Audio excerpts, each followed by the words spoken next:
السلام عليكم ورحمة الله وبركاته. الحمد لله وبه نستعين. أشهد أن لا إله إلا الله وحده لا شريك له، وأشهد أن محمدا عبده ورسوله. ونصلي ونسلم على هذا النبي الكريم سيد المرسلين وعلى آله وصحبه أجمعين. أما بعد، أيها المؤمنون، اتقوا الله، أوصيكم وإياي بتقوى الله، فقد فاز المتقون. Muslimin dan muslimat, mudah-mudahan dirahmati Allah Subhanahu wa ta'ala. Di dalam sebuah hadis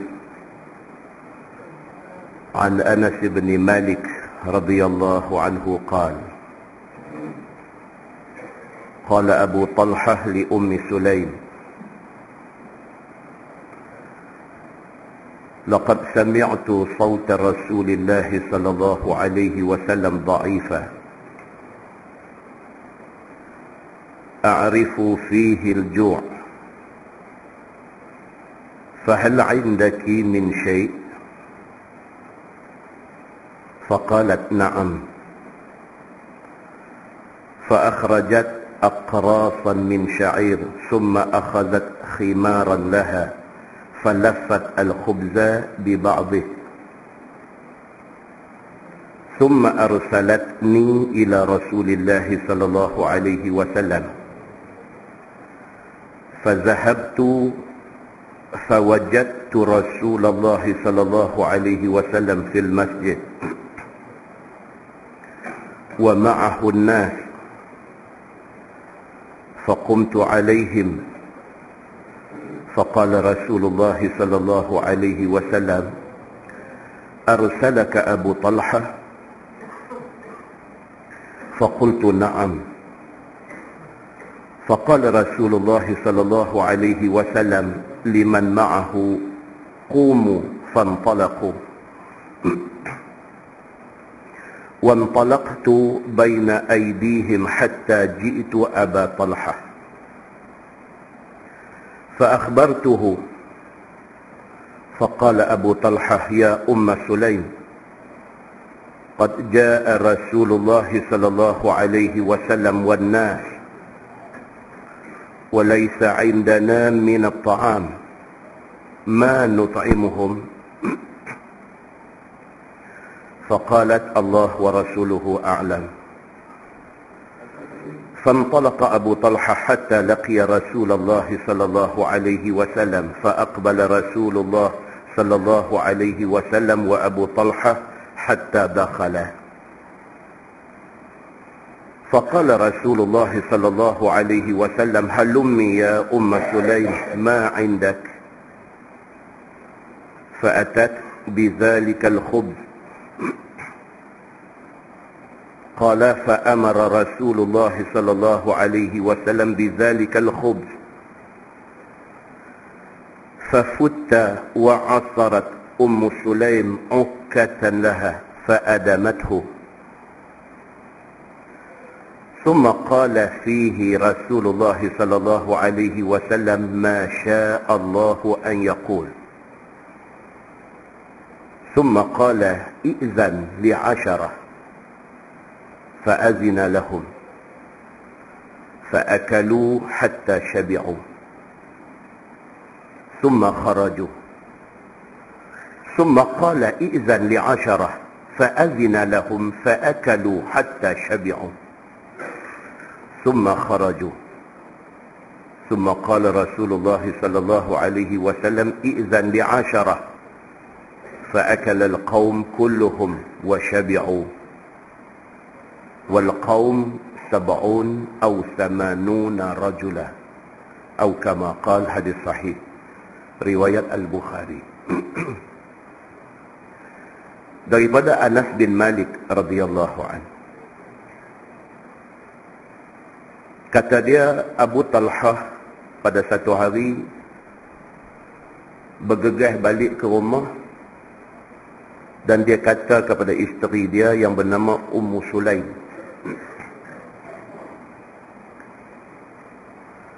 dia kata, laqad sami'tu sawta Rasulillah sallallahu alaihi wasallam dha'ifa. Abu Talhah ni, dia adalah suami kedua kepada Ummu Sulaim. Kita selalu dengar nama Anas bin Malik. Ini nama cukup popular. Dia di antara sahabat yang cukup banyak meriwayatkan hadis Nabi, kerana 10 tahun dia jadi khadam Nabi. Mak dia ni nama Ummu Sulaim binti Mulhan, ataupun disebut Ummu Sulaim binti Milhan. Mak dia ni, suami pertama mak dia nama Malik bin An-Nadar, suami mula. Mereka orang Madinah. Ummu Sulaim masuk Islam. Suami dia yang kata Malik bin An-Nadar, bapa kepada Anas bin Malik, tak masuk Islam. Suami dia marah dia. Suami dia kata dekat dia, hang murtad ke daripada agama kita? Ummu Sulaim kata, aku tak murtad. Cuma aku beriman dengan agama yang dibawa oleh Muhammad. Dia jawab lagu tu. Laki dia kata, hang murtad ke? Maksudnya hang tinggal dah ke agama sembah berhala ni? Dia kata, dah, aku tak murtad. Cumanya aku ikut agama yang dibawa oleh Muhammad. Dia kata. Dia ajak anak dia, Anas ni kecil lagi. Dia ajak anak dia masuk Islam sama, mengucap kalimah syahadah. Bertambah bara suami dia ni. Malik bin An-Nadar ni lagi marah. Dia kata dekat isteri dia, Ummu Sulaim ni, dia kata, hang nak rosakkan anak kita kan? Padan dengan hang saja murtad pergi ikut Muhammad, hang nak heret anak kita sekali. Dia jawab dekat suami dia, Malik bin Nadar ni, dia kata, aku tak nak rosakkan dia. Aku nak bawa dia ke jalan kebenaran.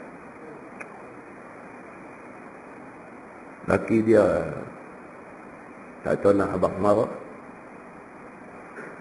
Ambil kuda, siap-siap barang, nak perderah pergi ke Syam. Dalam perjalanan dia daripada Madinah nak pergi ke Syam, dia dibunuh oleh perompak. Mati Malik bin An-Nadar, bapa kepada Anas bin Malik ni. Ummu Sulaim ni berjanji pada diri dia. Dia kata dia tak akan menikah dah dengan siapa pun sehinggalah anak dia cerdik. Sehinggalah Anas bin Malik ni cerdik dan Anas benarkan dia kahwin. Baru dia nak fikir nak kahwin balik ke tak. Dan sungguh dia tak kahwin. Sehinggalah pada satu hari dia dipinang oleh satu orang kaya di Madinah. Nama dia Abu Talhah. Ini hadis kita baca tadi ni. Ini suami kedua dia. Dan Abu Talhah pun tak masuk Islam lagi. Bila Abu Talhah mai pinang dia, dia kata dekat Abu Talhah, dia kata, aku Islam, hang kafir. Aku tak sepatutnya tolak pinangan orang macam hang ni. Dia kata, hang orang ternama di Madinah ni, hang orang ada duit, hang orang hebat. Aku tak sepatutnya tolak pinangan hang, tapi aku Islam, hang kafir. Apa cerita pun, dia kata, hang pitanya Nabi Muhammad sallallahu alaihi wasallam. Bila Abu Talhah pitanya Nabi Muhammad sallallahu alaihi wasallam, Nabi Muhammad kata dekat Abu Talhah, elok kalau sekiranya hang menikah dengan Ummu Sulaim, dia orang bagus. Tapi jadikanlah Islam kamu sebagai mahar kamu. Kemudiannya Abu Talhah ni masuk Islam, dan Islam dia tu dijadikan mas kahwin. Kahwin dia dengan Ummu Sulaim. Cerita ni. So, bila kita dengar cerita tentang Anas bin Malik, kita tahu cerita tu adalah lebih baik lagi. Hadis yang kita baca tadi ni, dia kata Abu Talhah, ini suami kedua yang menikah dengan Ummu Sulaim yang bermas kahwinkan masuk Islam. Abu Talhah ni pergi attend satu kuliah Nabi SAW. Dalam kuliah tu dia dengar suara Nabi ni, dia tahu Nabi tak makan. Dia balik ke rumah dia, dia kata laqad sami'tu sawta Rasulillah sallallahu alaihi wasallam dha'ifa. Dia kata aku dengar suara Nabi sallallahu alaihi wasallam, dia suara dia tu bunyi macam orang dhaif, macam orang lemah. A'rifu fihi al-ju', aku tahu dia lapar, dia tak makan. Abu Talhah kata, fa hal 'indaki min syai'? Dia balik tanya bini dia Ummu Sulaim ni, adakah apa-apa di rumah kita? Ada tak ada? Aku nak panggil Nabi mai makan. Faqalat na'am. Ummu Sulaim kata ada. Fa akhrajat aqrasan min sya'ir, thumma akhadhat khimaran laha, falafat al-khubza bi ba'dih. Dia pun cari di dapur ada roti. Dia ambil roti itu, dia bungkus dengan khimar, dengan kain tudung dia. Dia bungkus roti itu dengan kain tudung dia. Summa arsalatni ila Rasulillah sallallahu alaihi wasallam. Dia suruh anak dia yang kata Anas bin Malik, yang apabila Nabi hijrah Mekah mai ke Madinah, Ummu Sulaim pergi jumpa Nabi. Dia kata, ya Rasulullah, aku dulu dengar cerita tentang kamu ni sangat-sangat dah. Aku tak ada benda nak bagi. Aku ada anak ni lah, anak kesayangan aku seorang ni. Ambil dia, jadikan dia khadam kamu. 10 tahun Nabi duduk ada di Madinah, 10 tahun Anas jadi khadam Nabi sehingga Nabi wafat. Anas ditugaskan untuk bawa roti bungkus itu nak pergi bagi kepada Nabi sallallahu alaihi wasallam. Anas kata, fa zahabtu fa wajadtu Rasulullah sallallahu alaihi wasallam fil masjid. Aku pergi cari Nabi, tengok Nabi ada di masjid, wa ma'ahu nas, orang ramai duk ada duk dengar kuliah Nabi. Faqumtu alaihim, Anas si budak lagi, bawa roti, mak dia bungkus, duduk berdiri cegak tunggu. Tak mau nak kacau kuliah Nabi ni. Tunggu, duduk pegang roti. Bila Nabi SAW tengok Anas duduk berdiri macam tu, Nabi kata, arsalaka Abu Talhah. Nabi kata, Anas, bapa hang hantar hang suruh mai kah? Arsalaka Abu Talhah, adakah Abu Talhah suruh hang mai jumpa aku? Pasal cara dia duduk tunggu, duduk pegang roti tu. Nabi tanya dia, bapa hang suruh mai kah?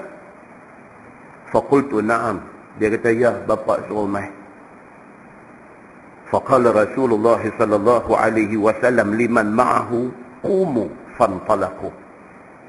Nabi tahu dah. Nabi tak tanya pun tu dalam bungkus itu apa. Nabi tak tanya hang bawa mai apa. Nabi tak kata hang mai ni pasal apa. Nabi kata qumu fantalaqu. Nabi kata ni ada ni semua, jom bangkit, jom kita pergi rumah dia. Nabi kata lagu tu. وَانْطَلَقْتُ بَيْنَ أَيْدِيهِمْ حَتَّى جِئْتُ أَبَا طَلْحَةَ. Anas kata, Nabi kata lagu tu, semua orang pakat bangkit, pakat nyong-nyong, pakat pergi rumah dia. Dia kata, aku pun pergi sekali. Ni roti duk peluk dia. فَأَخْبَرْتُ. Bila sampai di rumah dia, masuk pergi dulu dalam rumah dia, pergi dekat bapak dia, dekat Abu Talhah. فَأَخْبَرْتُ. Dia pergi cerita dekat bapak dia.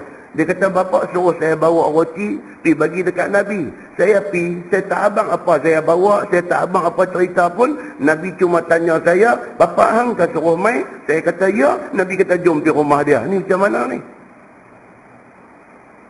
Faqala Abu Talhah, ya Umma Sulaim, qad jaa Rasulullah sallallahu alaihi wasallam wan nas, wa laysa indana min at-ta'am ma nut'imuhum. Abu Talha pun naik gelabah. Dia kata, punggah ramai dulu ni. Roti sebiji tadi aja.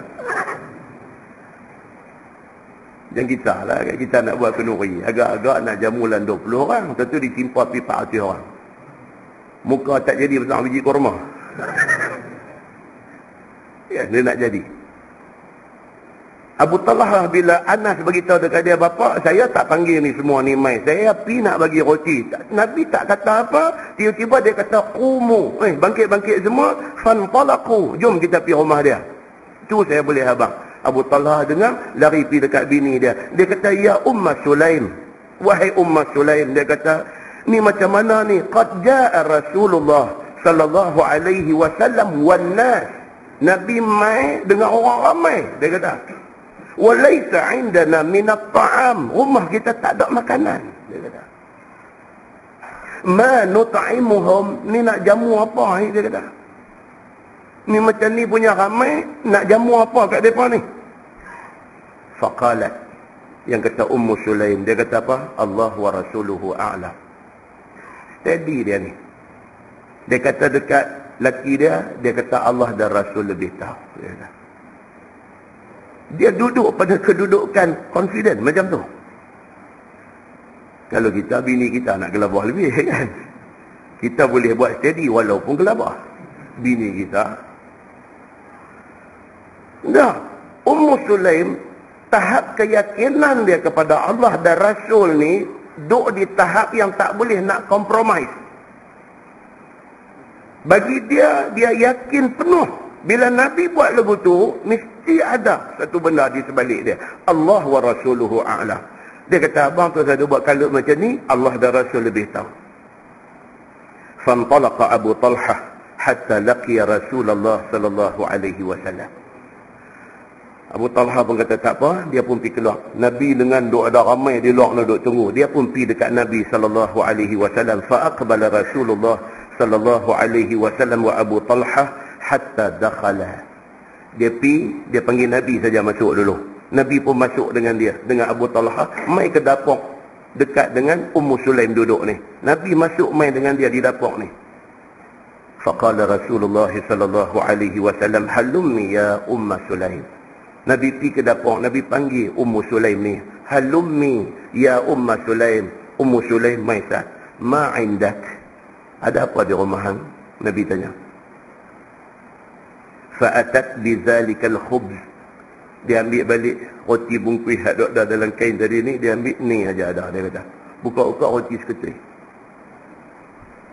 Qala fa'amara Rasul sallallahu alaihi wasallam bizalikal khubz. Nabi kata mai roti tu. Faqutta wa 'asarat Ummu Sulaim 'uqqatan laha. Nabi ambil roti tu, Nabi koyak. Nabi koyak roti tu. Fafutta. Futta ni maksud, kalau kita pergi kedai mamak, kita kata, mamak, roti canai rendah. Roti canai dua. Mamak, koyak, kuah banjir. Nak abang tu. Fafutta. Koyak roti canai tu, koyak, kuah banjir. Tu orang sampai tak nampak roti. Nabi kata dekat Ummu Sulaim, dia kata ambil mai roti tu, fafutta wa 'asarat Ummu Sulaim. Ummu Sulaim hang koyak hampir ambil minyak samin. Orang Arab dia selalu minyak samin lah. Dia ambil roti tu, koyak, ambil minyak samin ni tuang ke atas. Fa'adamathu, campur sekali gue. Summa qala fihi Rasulullah sallallahu alaihi wasallam, ma syaa Allahu an yaqul. Kelihatan Nabi baca sesuatu yang Allah saja tahu. Koyak roti, buah minyak apa semua, Nabi kelihatan baca sesuatu. Summa qala, kemudian Nabi kata, i'zan li'asyara. Nabi kata kat tuan rumah ni, dekat Abu Talhah, hampir panggil 10 orang dulu masuk makan. Jadi ingat roti sebiji nak makan 10 orang punggah. Ada di luar ni 70 ke 80. Nabi kata, i'zan li'asyarah, panggil 10 dulu masuk. Fa'azina lahum, dia pun pergi, dia kata 10 orang mai masuk. Fa'akalu hatta syabi'u. Puak ni pudu sampai kenyang. Fa'akalu mana tibai sungguh-sungguh. Wa syabi'u, kenyang. Summa kharaju, kenyang keluar. Summa qala i'zan li'asyarah, keluar 10 ni, Nabi kata panggil 10 hal lain pula masuk. Fa'akal al-qawm kulluhum, makan puak ni, makan sampai kenyang keluar. Nabi kata i'zan li'asyarah, panggil lagi 10 masuk makan sampai kenyang. Sampailah semua dapat makan dan semua kenyang. Kata Anas dalam hadis tu, wal qaum sab'un aw samanuna rajulan. Yang ada hari itu antara 70 ke 80 orang. Semua orang makan dan kenyang roti sebiji. Muslimin dan muslimat yang dirahmati Allah sekalian, hadis itu hadis sahih riwayat Al-Bukhari. Tu nak cerita kepada kita apa dia? Mukjizat Nabi sallallahu alaihi wasallam. Nak cerita kepada kita apa? Tahap keyakinan sahabat Nabi terhadap Allah dan terhadap Nabi sallallahu alaihi wasallam. Ummu Sulaim dan Abu Talhah dan Anas bin Malik ni depa mempunyai kedudukan yang sangat special di sisi Nabi sallallahu alaihi wasallam. Sehingga kan di dalam sebuah hadis riwayat daripada Anas bin Malik. Anas ni anak dia. Anas kata apa? Dia kata kana Nabi sallallahu alaihi wasallam la yadkhulu ala ahadin minan nisa'i illa ala azwajihi illa ummi Sulaim. Fa innahu kana yadkhulu 'alayha. Faqila lahu fi dhalik. Faqala an-nabi sallallahu alaihi wasallam inni arhamuha qutila akhuha ma'i. Atau kama qala, hadis sahih riwayat Imam Muslim. Anas kata apa? Dia kata Nabi sallallahu alaihi wasallam la yadkhulu ala ahadin minan nisa illa ala azwajih illa ummi Sulaim. Nabi dia tak akan masuk rumah orang-orang perempuan tanpa ada suami orang tu di rumah tu. Nabi tidak akan masuk ke rumah orang-orang perempuan yang tidak ada suami di dalam dia, melainkan rumah isteri-isteri dia dan rumah Ummu Sulaim. Itu dia. Hadis ni nak cerita istimewa Ummu Sulaim ni sampai orang tak faham pasal apa. Dia bukan adik-beradik Nabi, dia tidak ada pertalian darah dengan Nabi, dia tak ada apa. Tapi Nabi dengan dia ni macam close sangat. Sehingga Anas sendiri kata Nabi SAW la yadkhulu ala ahadin minan nisa. Tak akan masuk dalam rumah mana-mana perempuan yang ada di Madinah ini, melainkan rumah isteri dia ataupun rumah Ummu Sulaim. Ni yang tak ada kena mengena ni Ummu Sulaim saja yang Nabi masuk rumah dia. Fa innahu kana yadkhulu 'alaiha. Nabi akan masuk rumah Ummu Sulaim ni macam rumah dia.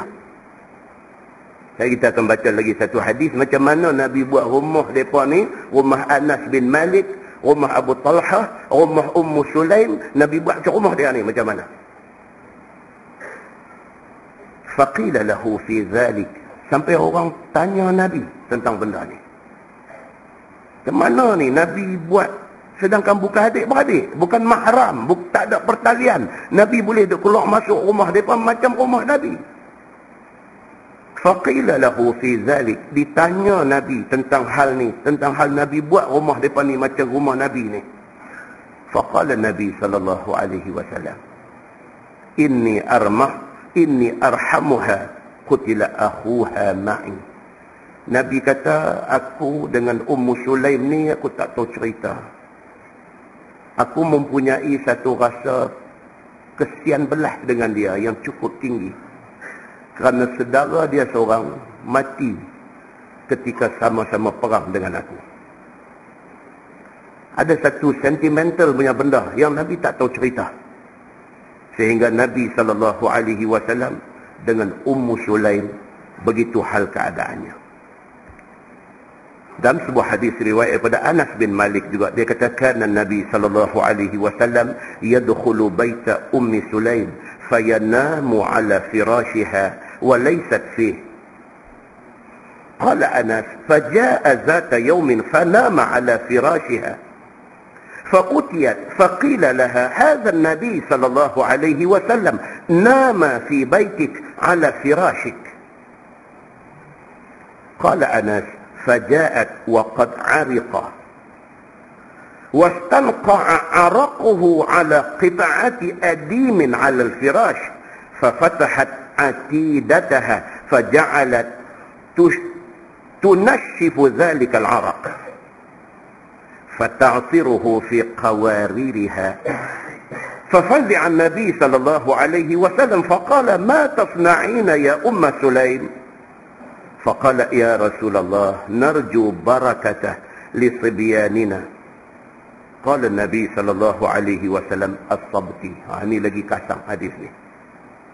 Kata Anas bin Malik, kita selalu habang kan, rumah mereka ni tahu mana? Depan mihrab Masjid Nabawi. Kita pergi Masjid Nabawi Madinah ni, Masjid Nabi di Madinah ni berbetulan dengan depan mihrab tu. Di situ rumah Anas bin Malik, rumah mak dia Ummu Sulaim, rumah Abu Talha di situ. Dan Nabi menjadikan rumah mereka ni sebagai tempat transit Nabi ketika nak sembahyang Zuhur. Tiap-tiap hari Nabi akan pergi buat qailulah di rumah dia. Qailulah ni maksud dia tidur sat sebelum Zuhur. Rumah Nabi tahu mana? Makam Nabi tu. Nabi keluar daripada rumah dia, pergi balik depan tu. Pergi balik depan tu, Nabi transit di situ. Dia tidur sat sebelum nak masuk waktu Zuhur. Masuk Zuhur, Nabi mai sembahyang di masjid. Ini jadi cerita ni, dia kata kana Nabi sallallahu alaihi wasallam yadkhulu baita Sulaim. Satu hari Nabi sallallahu alaihi wasallam masuk ke dalam rumah Ummu Sulaim. Fayanamu ala firashiha. Nabi terus pergi tidur landing, tak peduli buat macam rumah dia. Walaysat fihi. Ummu Sulaim pun tak ada rumah. Nabi buat macam rumah dia. Dia pergi, ada orang ke, tak ada orang ke, dia masuk pergi, dia tidur tempat yang dia selalu tidur. Qala Anas faja'a zata yawmin fanama ala firashiha. Satu hari Nabi main, Nabi pergi tidur di tempat tidur dalam rumah tu. Fa utiyat faqila laha hadha an-nabi sallallahu alaihi wasallam nama fi baitik ala firashik. Orang pergi cari Ummu Sulaim. Depa kata no, balik, Nabi duk ada di rumah hang. Nabi duk pergi tidur di rumah hang. Hang tak ada di rumah. Balik pergi tengok Nabi. Qala faja'at waqad ariqa. Dia pun cepat-cepat balik. Balik-balik mai tengok Nabi tidur. Qailulah waktu sebelum Zuhur. Fa'ariqa. Dia kata berpeluh Nabi ni. Berpeluh. Bila dia balik-balik mai tengok Nabi ni berpeluh. Wastanqa'a araquhu ala qit'ati adimin 'ala al-firash. Peluh Nabi ni sampai bergenang di atas tempat tidur tu. Qit'ati adim ni maksud dia kulit menatang yang dibuat hamparan. Hampang tu, tang tu Nabi pergi tidur. Jadi bila berpeluh, peluh tu dia duduk kulit, dia duduk bertakung atas kulit tu. Ayat peluh Nabi ni duduk ada di atas kulit tu. Fafatahat atidataha faja'alat tunashifu dhalikal araq. Ummu Sulaim bila tengok peluh Nabi keluar duk melekat di kulit yang jadi lapik tidur tu, dia ambil kain dia cepat-cepat daripada beg dia cepat-cepat faja'alat tunashifu dhalikal araq. Dia lap peluh Nabi ni. Ummu Sulaim ni, dia ambil kain, dia lap peluh Nabi ni. Nabi duduk tidur, dia duduk lap peluh Nabi yang meleleh turun di kulit lapik ni. Dia lap fata'siruhu fi qawaririha. Dia pergi perah peluh Nabi tu, simpan dalam satu botol kecil. Dia buat lagu tu. Fafazi'an Nabi sallallahu alaihi wasallam. Nabi terkejut jaga. Faqala Nabi sallallahu alaihi wasallam, "Ma tafna'ina ya Umma Sulaim?" Nabi jaga tengok. Nabi tanya dia, hang duk buat apa ni? Wahai Umma Sulaim, hang buat apa ni? Faqala ya Rasulullah, narju barakatahu lisibyanina. Dia kata ni, ayat peluh ni, aku nak ambil, aku nak buat berkat untuk anak-anak aku. Dia kata. Faqala Nabi sallallahu alaihi wasallam, asabti. Nabi kata, betul apa yang hang buat. Hadis ini hadis sahih, riwayat Imam Muslim. Berdasarkan hadis ini, sepakat semua ulama tanpa kecuali, bahawa yang kata Nabi SAW tu, setiap juzuk tubuh dia, daripada ujung rambut sampai ujung kaki, penuh barakah. Ni, berdasarkan hadis ni dan beberapa hadis lain. Sepakat semua ulama tanpa kecuali, semua ulama tanpa kecuali yang kata Nabi SAW ni, apa juga yang mai daripada badan dia, juzuk daripada tubuh dia, walau rambut besar ujung jari sekalipun, fihi barakah, padanya ada keberkatan. Pasal apa? Pasal last qala Nabi SAW as-sabti, Nabi kata betul apa yang hang kata, wahai Ummah Sulaim. Dalam sebuah hadis lain riwayat Al-Bukhari, tuan-tuan boleh balik saja, siapa ada Sahih Muslim, ada Sahih Bukhari di rumah saja pergi cek. Dia main dalam hadis lain pula, dia kata apa? Anas pula, anak dia pula, dia simpan, peluh hak mak dia simpan tu, dia simpan, kemudian dia pesan kepada Sabit Al-Bunani.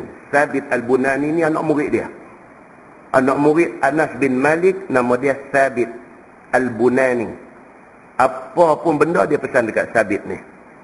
Dia pesan dekat Sabit Al-Bunani, dia kata kalau aku mati, dia kata, peluh Nabi yang mak aku duk simpan tu, dia kata, sapu di pelupuk mata dan di sendi-sendi badan aku. Dan diperlakukan begitu pada dia. Itu dalam Sahih Al-Bukhari. Tuh, ayat peluh Nabi tu. Kan kita bila orang mati kan, kita buat apa? Mula sekali pelupuk mata dengan dagu. Tentu dulu. Kan? Sapu bagi mata tu pejam elok. Dagu ni upang minyak ni bagi dia boleh tutup elok, kita ikat dia. Lepas tu pergi cari sendi-sendi ni. Sebab apa? Sebab nak memudahkan ketika mandi mayat.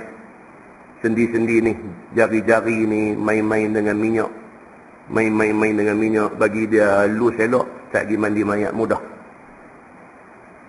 Anas bin Malik pesan dekat anak murid dia Sabit Al-Bunani, dia kata tu hak mak aku duk kutip simpan peluh Nabi bila dia duk mati dalam rumah kami tu, guna yang tu sapu di pelupuk mata aku kalau aku mati esok ni, dekat sendi-sendi aku sapulah dengan air peluh Nabi. Dan Sabit daripada semua hadis menceritakan, dia kata apa? Peluh Nabi baunya lebih harum daripada kasturi. Benda-benda ni semua mai daripada hadis-hadis Nabi SAW. Itulah sebab hadis last yang kita baca ni apa dia? Daripada Anas bin Malik. Dia kata anin Nabi SAW qal, dakhaltul jannah fasami'tu khashfatan faqultu man hadha? Qalu hadhihi al-Ghumaysa binti al-Milhan, yani Ummu Anas ibn Malik, atau kama qal, hadis sahih riwayat Imam Muslim. Anas bin Malik kata apa? Dia kata Nabi SAW bersabda. Nabi kata dakhaltul jannah. Tuan-tuan tengok kalau kita belajar Arab, ni grammar Arab. Dakhaltu dia guna past tense. Dia guna past tense. Benda lepas dah, padahal tak jadi lagi. Nabi kata dakhaltul jannah. Aku masuk dalam syurga. Kan? Maka dua pendapat. Satu ulama kata masa Mi'raj Nabi masuk dalam syurga masa tu kejadian ni. Satu pendapat kata no, benda ni esok-esok ni. Tapi Nabi guna perkataan past tense menunjuk kata benda tu pasti jadi. Dakhaltul jannah. Nabi kata aku masuk syurga. Fasami'tu khashfah. Sewaktu aku masuk syurga tu, aku dengar bunyi derap kaki. Bunyi step kaki orang. Faqultu man hadha? Nabi tanya dekat Jibril, bunyi kaki siapa tu? Qalu hadhihi al-Ghumaysa bintul Milhan. Dia kata itulah bunyi tapak kaki Ghumaysa. Siapa dia ni Ghumaysa ni?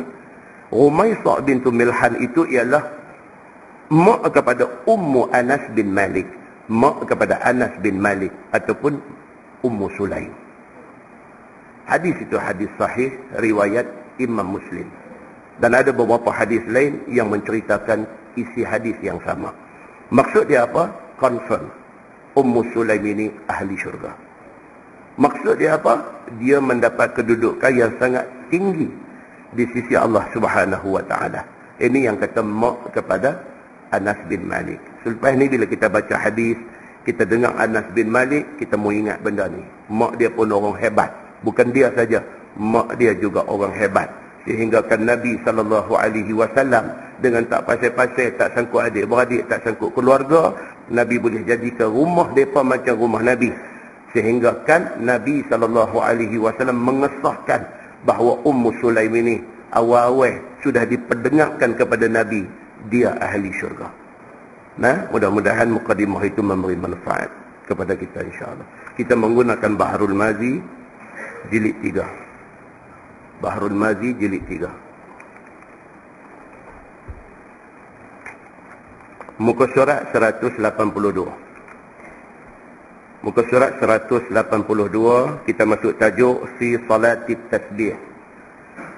Fi salatit tasbih, itu bab yang datang pada menyatakan sembahyang sunat tasbih.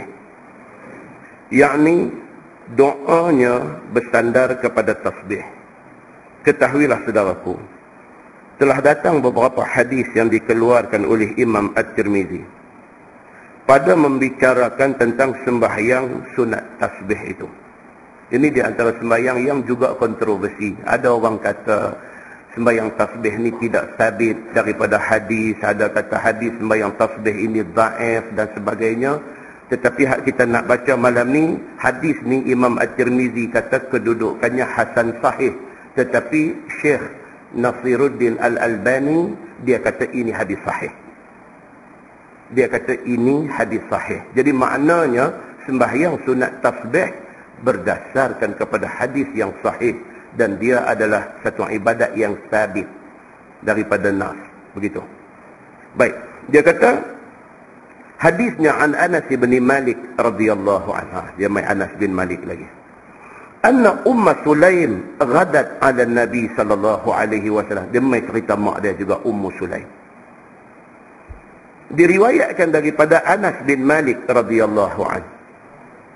Kata dia bahawasanya mak dia yang dipanggil orang dengan nama Ummu Sulaim telah datang pagi-pagi lagi jumpa Nabi SAW. Mak dia, mak kepada Anas bin Malik yang kata Ummu Sulaim, yang kita baca tadi mukadimah cerita panjang pasal dia tadi ni. Pada satu hari itu pagi-pagi lagi dia pergi rumah Nabi SAW kerana belajarkan bacaan di dalam sembahyang tasbih. Dia pergi di rumah Nabi nak tanya tentang apa nak baca dalam sembahyang tasbih.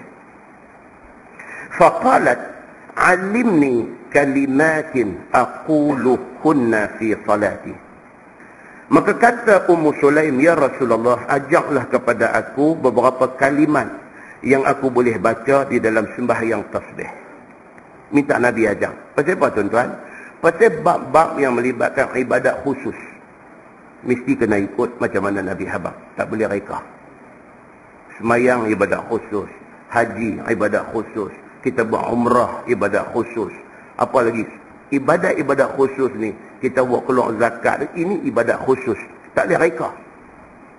Kita mesti strictly ikut apa yang Nabi tunjuk. Pasal apa? Pasal tidak dibenarkan sebarang reka cipta dan tokok tambah di dalam ibadat-ibadat khusus.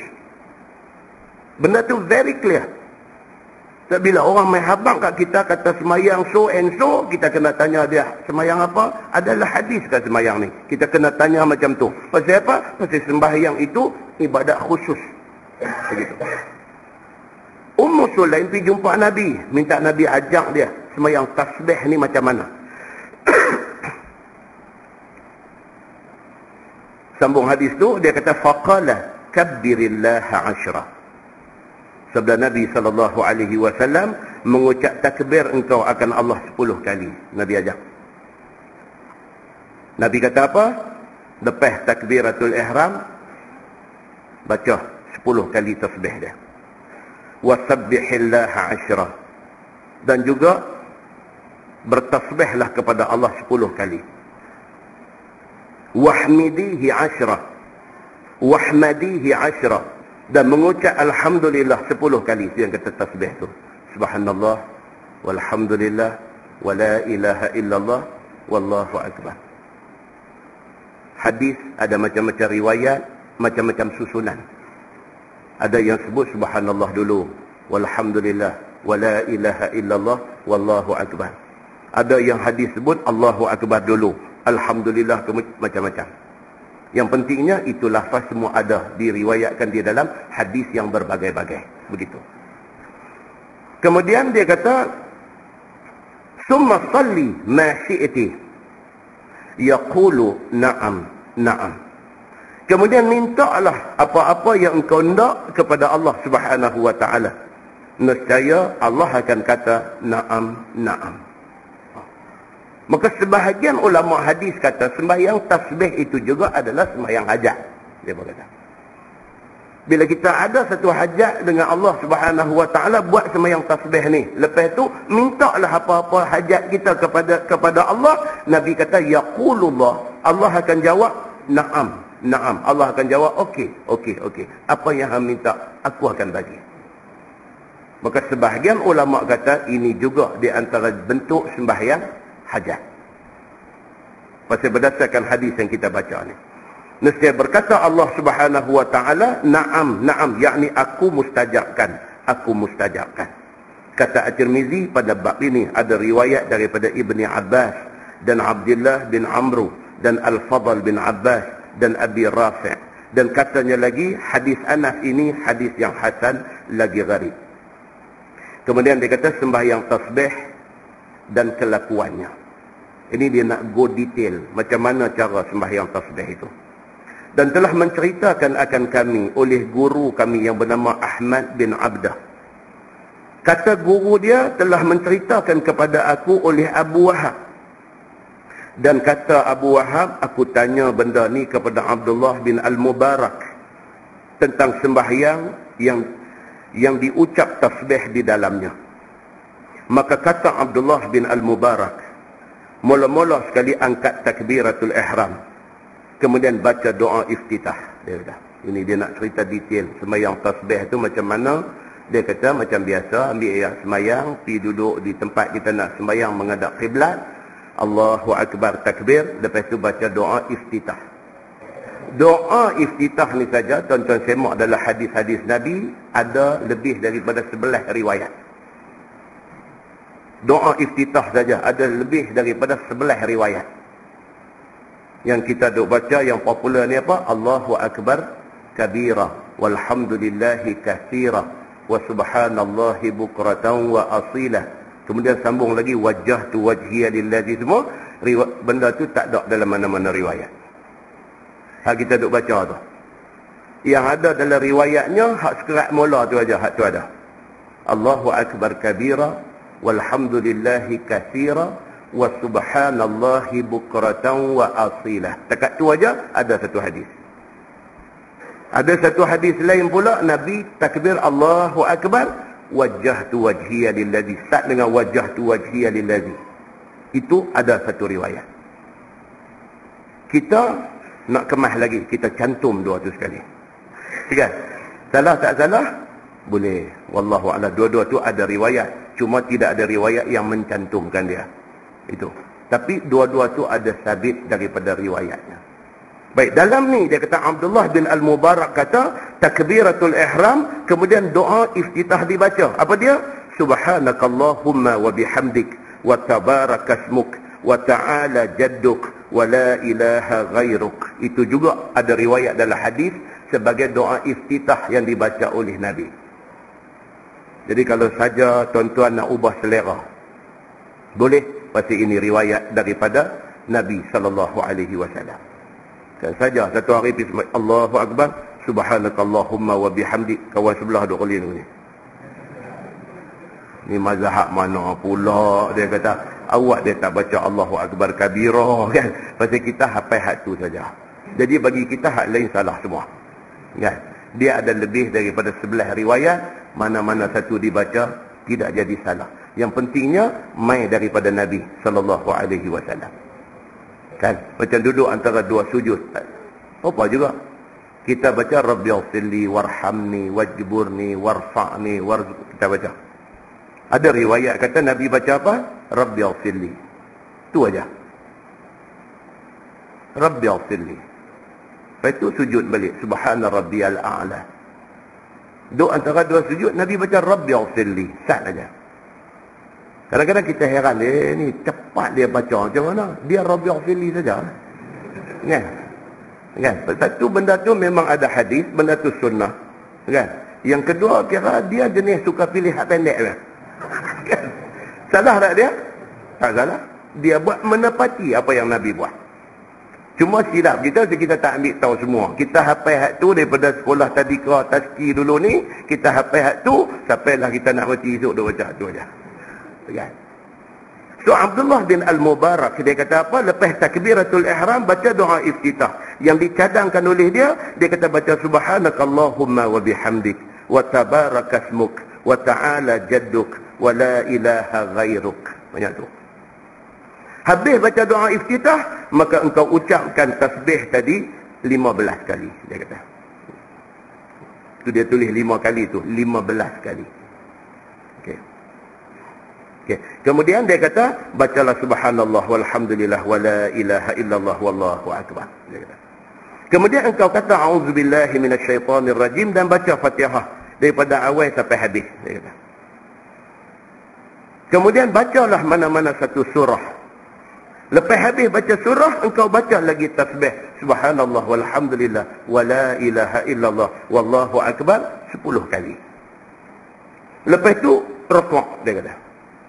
Lepas rukuk, bila habis kita rukuk tu, baca lagi tasbih 10 kali di dalam rukuk tu. Subhanallah walhamdulillah wa la ilaha illallah wallahu akbar. Bangkit daripada rukuk i'tidal, sami Allahu liman hamidah, tasbih lagi 10 kali. Subhanallah walhamdulillah wa la ilaha illallah wallahu akbar 10 kali. Lepas tu sujud. Sujud tasbih 10 kali. Subhanallah walhamdulillah wa la ilaha illallah wallahu akbar. Bangkit daripada sujud, duduk antara dua sujud. Subhanallah walhamdulillah wa la ilaha illallah wallahu akbar 10 kali dia kata.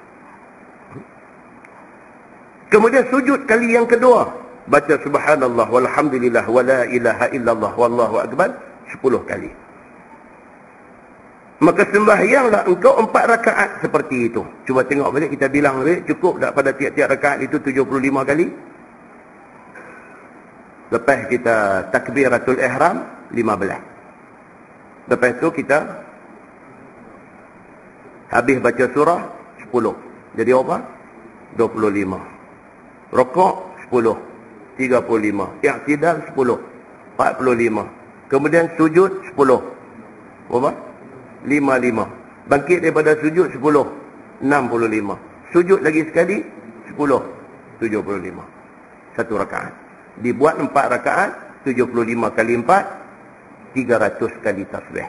Dan itulah sembahyang tasbih seperti yang diberitahu oleh Abdullah bin Al-Mubarak. Dia kata, maka bermula yang demikian itu 75 tasbih pada tiap-tiap rakaat. Engkau mulai pada tiap-tiap rakaat itu, yakni kemudian daripada takbir berdiri dengan 15 tasbih, kemudian engkau baca Fatihah dan surah, kemudian engkau baca lagi 10 tasbih, dan demikianlah seterusnya. Habis satu rakaat 75 kali tasbih. 4 rakaat dibuat menjadi jumlahnya 300 kali tasbih, dan itulah dinamakan sembahyang sunat tasbih. Itu satu. Baik. Kemudian di bawah tu pula dia main masalah tasbih ajaran daripada Nabi SAW. Yang ni ada dalam Sunan At-Tirmizi, tapi dia tak bawa dalam hadis dalam Bahrul Mazi yang kita baca ni. Tapi kalau refer balik dalam Sunan At-Tirmizi ada hadis ni. Kata Abu Isa At-Tirmizi, dia kata, dan telah datang riwayat daripada Abi Rafi', kata dia sabda Nabi SAW bagi bapa saudara dia yang bernama Al-Abbas bin Abdul Muttalib bin Hashim bin Abdi Manaf. Sabdanya, wahai pakcikku, maulah bahawa aku beritahu kepada engkau perkara yang boleh menghubungkan silaturahim. Maukah aku bagi tahu kepada engkau satu hadiah kepada engkau? Maukah aku beritahu kepada engkau satu faedah bagi engkau? Ini ceritanya. Dalam hadis ada. Dalam hadis dia kata, an Abi Rafi', dia kata, qala Rasulullah sallallahu alaihi wasallam lil Abbas, ya ammi, ala asiluk, ala ahbuk, ala anfa'uk. Itu makna kita baca tadi. Pakcik, dia kata, pakcik, mau tak saya nak abang kat pakcik satu benda yang boleh menghubungkan silaturahim? Mau tak pakcik saya nak abang dekat pakcik satu benda yang boleh memberi banyak manfaat kepada pakcik? Qala, kata Al-Abbas, bala ya Rasulullah. Pakcik dia kata, Al-Abbas ni siapa tuan-tuan? Adik kepada bapa Nabi. Bapa Nabi nama Abdullah, Muhammad bin Abdullah. Adik dia nama Al-Abbas. Dia ni di antara orang sama macam seorang lagi adik-beradik dia yang mati di medan Uhud. Siapa nama?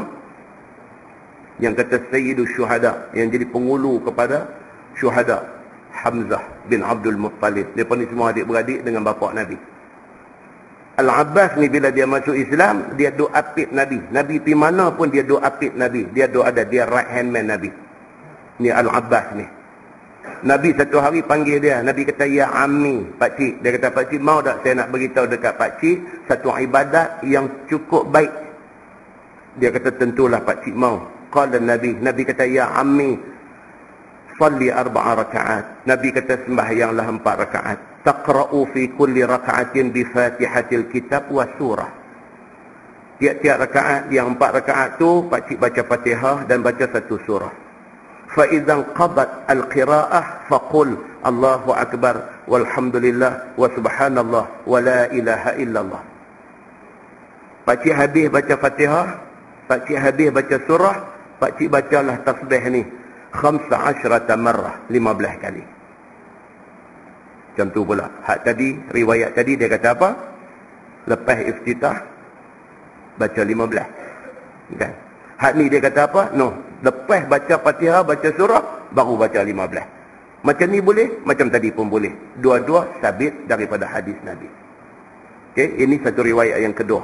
Nabi kata dekat pakcik dia, pakcik semayanglah 4 rakaat kalau pakcik nak pahala lebih. Apa dia? 4 rakaat tu pada tiap-tiap rakaat baca Fatihah, lepas tu baca surah. Lepas habis baca surah, baca 15 kali tasbih. Tasbih nak baca macam tadi pun boleh, subhanallah, walhamdulillah, wala ilaha illallah, wallahu akbar pun boleh. Ataupun nak baca Allahu akbar, walhamdulillah, wa subhanallah, wala ilaha illallah pun boleh. Dulu kendian, depan belakang, itu aja. Tapi kebiasaan kita, lajak kita ni apa dia? Subhanallah, walhamdulillah, wala ilaha illallah, wallahu akbar. Bila kali itu dia lupa 15 ke 10, dia lupa habis.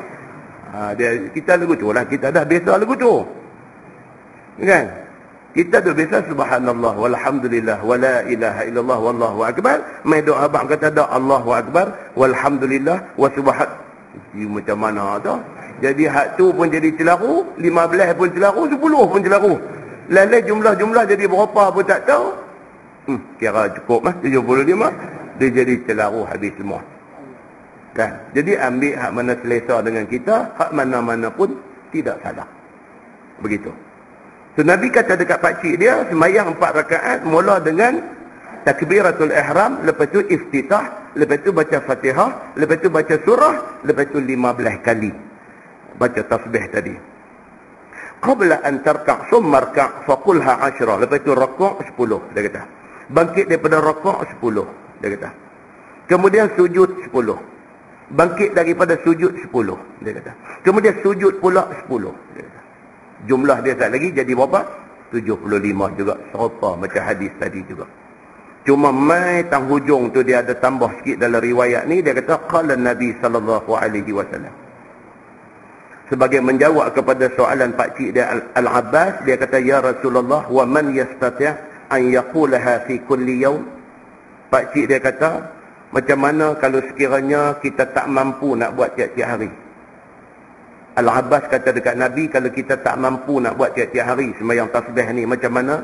Qala Nabi sallallahu alaihi wasallam, fa in lam tastati' an taqulaha fi kulli yawm faqulha fi jum'ah. Nabi kata kalau tak boleh tiap-tiap hari, buatlah seminggu sekali. Bukan buat pada hari Jumaat, buat seminggu sekali. Fi kulli Jumaah maksudnya setiap seminggu sekali. Satu Jumaat sekali, maksudnya seminggu sekali. Begitu. Fa in lam tastati' an taqula fi Jumaah faqulha fi syahr. Nabi kata, pakcik kalau tak larat nak buat seminggu sekali, sebulan sekali. Dia kata. Falam yazal yaqulu lahu hatta qala Nabi sallallahu alaihi wasallam faqulha fi sana. Al-Abbas dia duk kata, tiap-tiap hari memang sure tak boleh, dia kata. Seminggu sekali ni pun perasan lagu macam nak arai juga. Dia kata habis sebulan sekali, fi kulli syahr. Tiap-tiap sebulan sekali no. Duk main sebulan sekali no. Duk main sebulan sekali no tu maksud tak apa nak boleh buat. Tak apa nak berani janji. Dia kata dalam hadis ni falam yazal yaqulu lahu, maka tak henti-henti Al-Abbas ni duk kata, sebulan sekali no. Sebulan sekali no. Duk sebut tu tak berhenti-henti. Hatta qala Nabi sallallahu alaihi wasallam, sampai Nabi kata apa? Faqulha fi sanah. Nabi kata habis-habis koman pun setahun sekali buatlah. Nabi kata, kan? Tu Nabi dia timbang rasa. Kan? Dia kata tak nampak duk sebulan sekali no, sebulan sekali. Dia kata setahun sekali pun tak apalah. Jangan tak nak buat langsung. Jangan tak nak buat langsung. Ada kawan tokok pula stay lagi, dia kata apa? Dia kata seumur hidup sekali. Yang tu Nabi tak kata. Nabi kata apa? Fi kulli sanah. Hadis riwayat At-Tirmizi yang dikatakan sahih oleh Syekh Al-Albani, dia kata hadis dia habis dekat tu aja. Habis-habis tak ada pun setahun sekali. Kita tambah stay lagi lah macam tu. Dia kata ginilah, habis-habis tak ada pun seumur hidup sekali. Yang tu yang pakai sekali tu aja tu. Kan? Muslimin dan muslimat yang dirahmati Allah sekalian. Kemudian di ujung tu, cuba tuan-tuan tengok di ujung tu, kata Abu Rafi', ya Rasulullah, bagaimana memperbuat oleh seseorang yang tak kuasa mengerjakan tiap-tiap hari? Sabda Nabi SAW, jika tak kuasa mengerjakan tiap-tiap hari, maka kerjakanlah sejemaat sekali, maksudnya seminggu sekali. Dan jika tak kuasa sejemaat sekali, maka kerjakanlah sebulan sekali. Dan jika tak kuasa sebulan sekali, buatlah setahun sekali. Dia habiskan tu. Bermula ini hadis gharib daripada hadis Abi Rafi', dia kata. Baik, kebaikan dia apa dia? Tuan-tuan tengok atas sikit pada perenggan hak kita baca tak. Atas sikit tu. Dia kata, maka jikalau ada dosa engkau seumpama pasir yang tertimbun sekalipun. Itu hadisnya. Dalam matan hadis tu Nabi kata, falau kanat zunubuka misla ramli alij. Nabi kata, kalaulah dosa hang ni ibarat pasir duk satu timbun. Macam kita nak pergi Kubang Menurung ni, balik kiri tu tempat timbun pasir apa tu. Bayangkan dosa kita tu, tiap-tiap biji pasir tu satu dosa kita, duk ada timbun macam bukit lagu tu. Bayangkan kalau sekiranya dosa kamu, kata Nabi SAW, misla ramli alij, seperti pasir duk timbun macam tu, la ghafarahallahu lak, Allah akan ampunkan dosa itu. Nabi kata, kalau hang buat sembahyang sunat tasbih ni dengan ikhlas kerana Allah Subhanahu wa taala, kalau dosa hang banyak tu, dia kata, la ghafarallahu lak, Allah akan ampunkan dosa hang. Dan hadis itu adalah hadis riwayat Imam At-Tirmizi dan disahihkan oleh Al-Albani. Nah, muslimin dan muslimat yang dirahmati Allah sekalian. Kemudian masuk tajuk baru, fi sifatis salat ala Nabi sallallahu alaihi wasallam.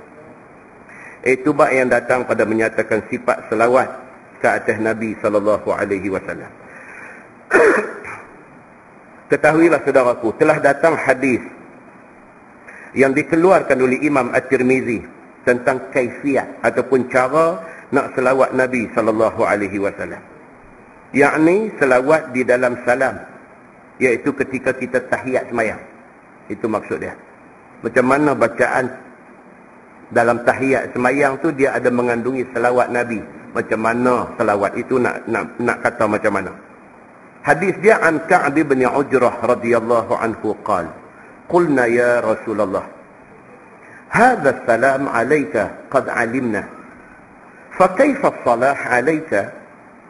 Diriwayatkan daripada Ka'ab bin Ujrah, kata dia telah berkata kami kepada Nabi sallallahu alaihi wasallam, tak kala turun ayat firman Allah, ya ayyuhallazina amanu sallu alaihi wa sallimu taslima. Ini ayat popular hari Jumaat. Ayat popular hari Jumaat, kita yang tak pernah baca khutbah pun hafal dah bahagian tu. Kan khutbah kedua ya, khatib bangkit berdiri ya, dia nanti main ayat ni.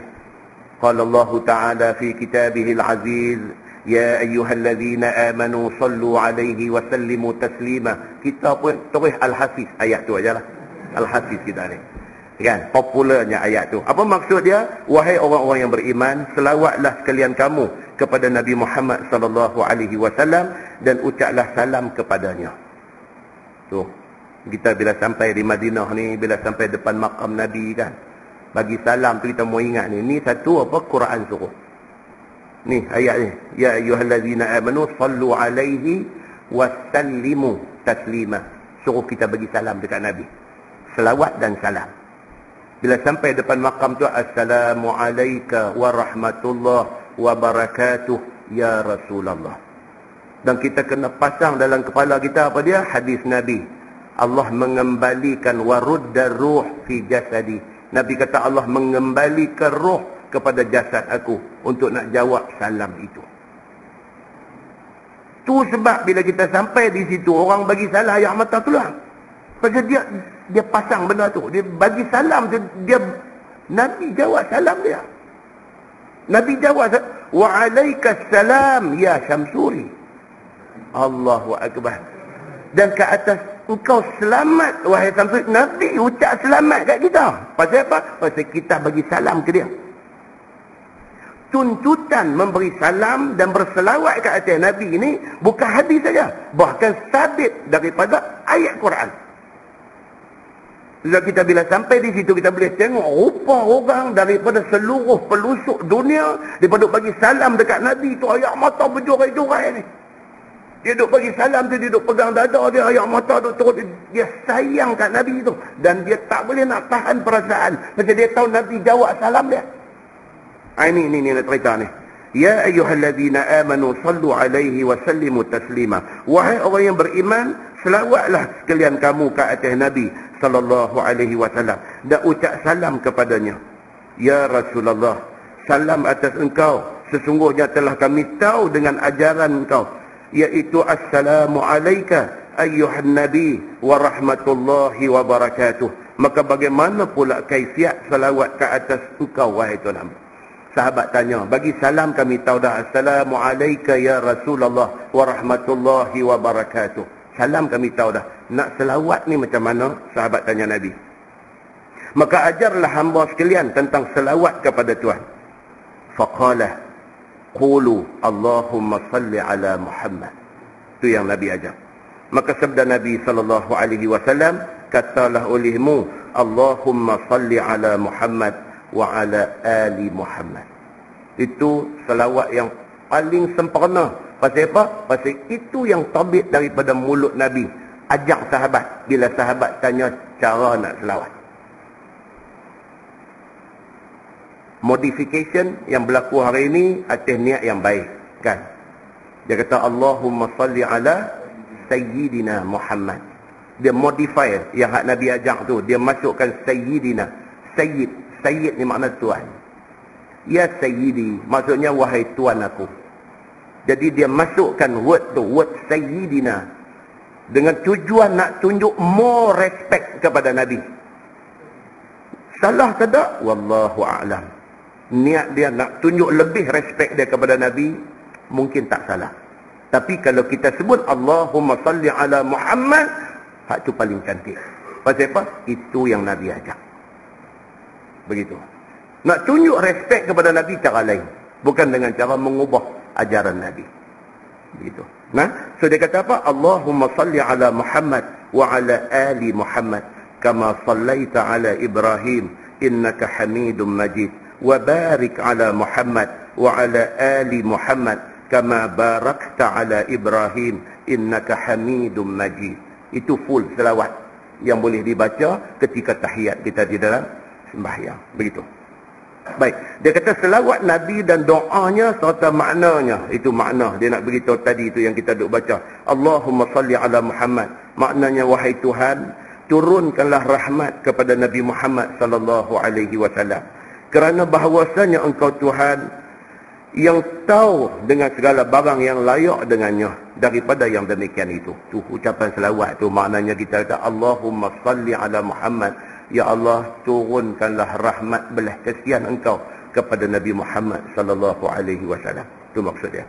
Wa ala ali Muhammad, maksudnya dan ke atas keluarga Muhammad.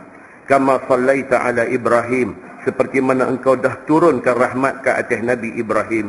Innaka Hamidum Majid, sesungguhnya engkau Tuhan yang maha terpuji lagi maha mulia.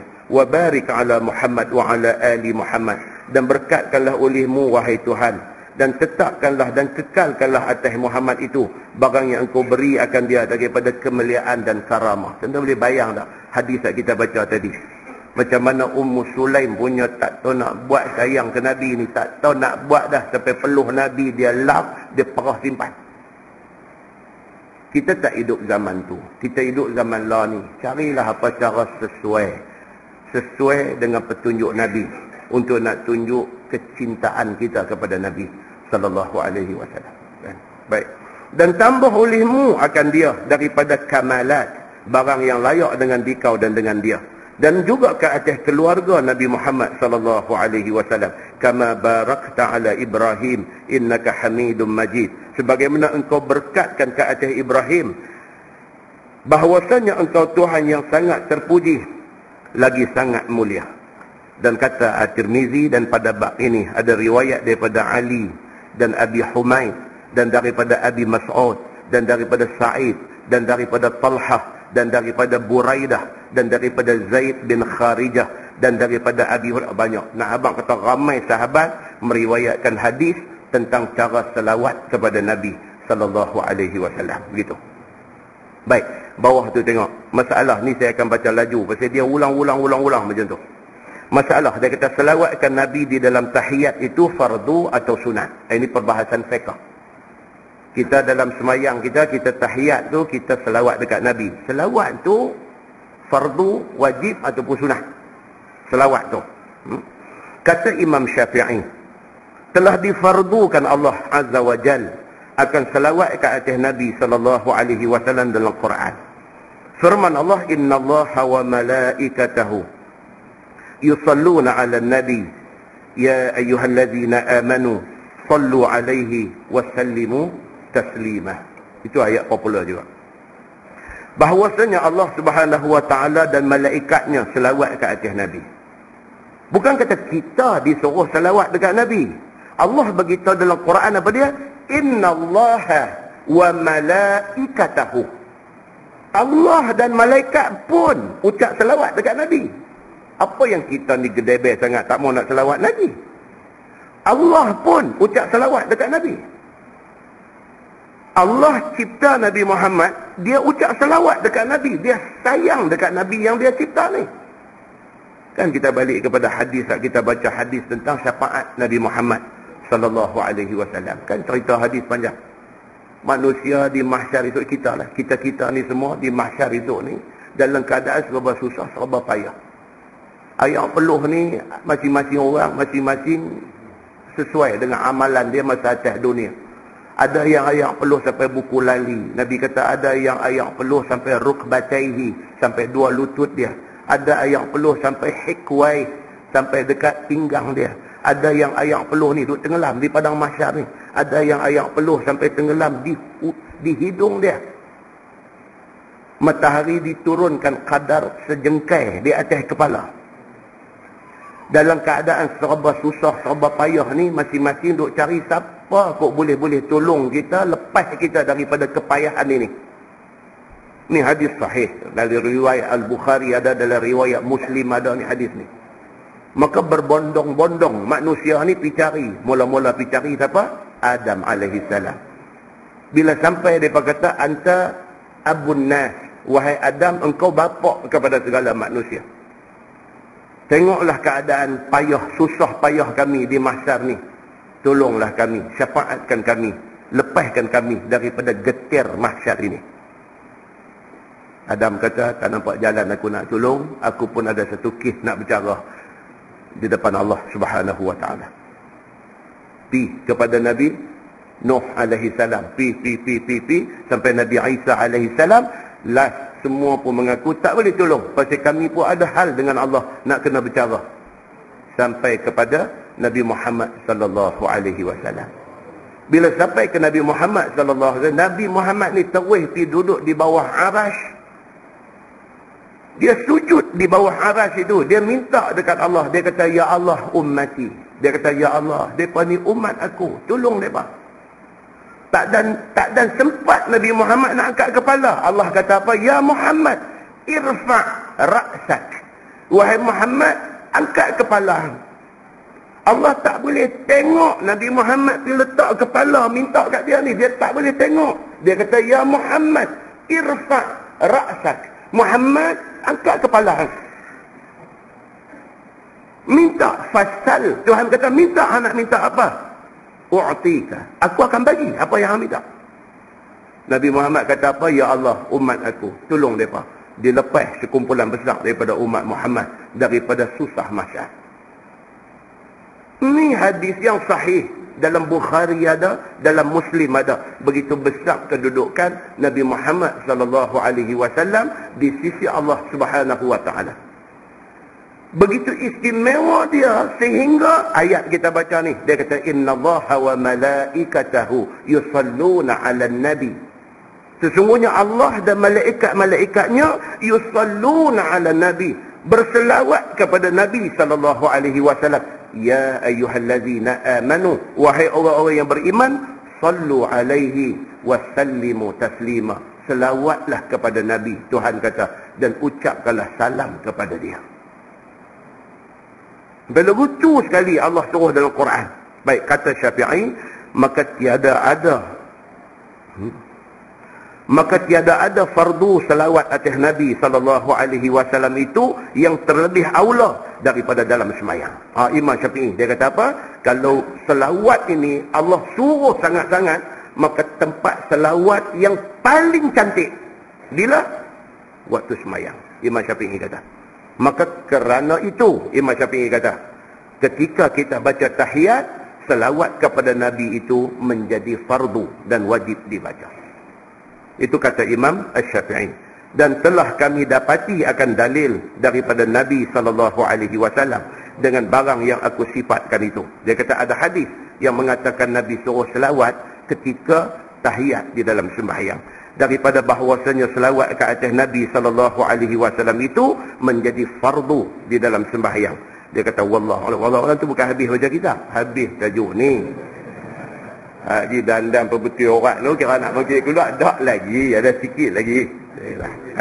Yang takut bila jumpa Allah sekadar saya tak baca, saya langkah pasal takut kawan perbetul orang.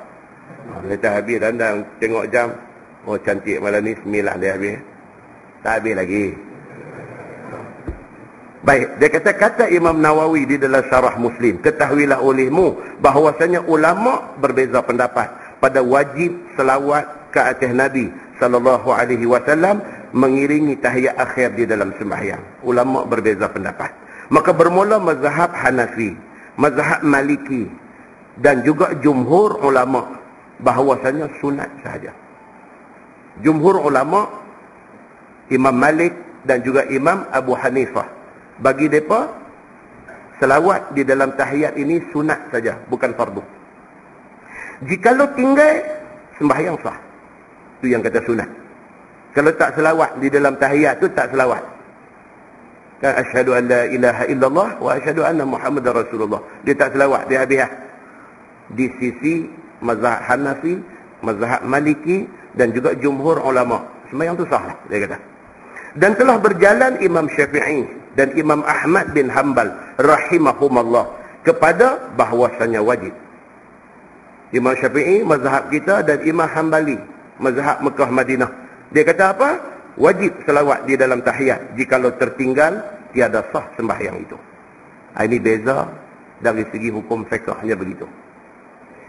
Kalau tertinggal selawat, sembahyang tak sah.